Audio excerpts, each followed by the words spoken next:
Hi guys, I just wanted to go over a couple of things, misconceptions that people have. They always think that debt is bad. Debt is not a bad thing, especially in business.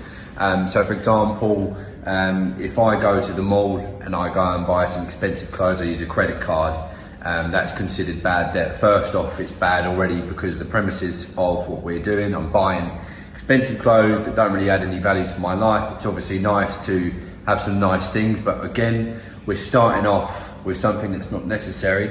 Second off, I'm using a credit card, so then I'm paying interest on that bad debt. So it's like a double bad debt. So then if we compare that to if I'm gonna buy a property, I'm gonna get a mortgage, big debt on that property, but that's fine because that debt is being paid off by a tenant. So I've got a tenant in there, he's paying my loan, he's paying my mortgage.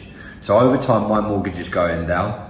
While the tenant's inside, I'm getting a cash flow, so I'm making a profit and paying a mortgage, as I said, and also I've got the appreciation of the asset going up over time.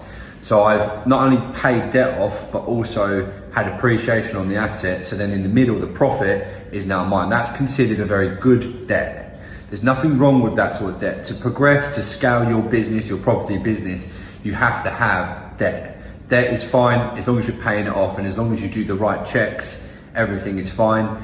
Bad debts, try to stay away from, going out and buying flashy things, or for example, a car. So I can go and buy a car tomorrow and I can go and use the cash to buy the car. The problem is when I do that, the value of the car is automatically dropped.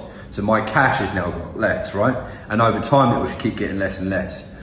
Whereas if I still wanted to buy a car, but I didn't want to lose too much cash, I would finance the car and through my business. So then that way my business is getting a tax deductible expense whilst I'm paying smaller payments, so I'm keeping the cash reserves for myself to invest. That's a much smarter way to have that sort of debt. Again, a car is not ideal debt if everybody needs them. So if we're gonna have them, let's buy the car in the right way to create good debt.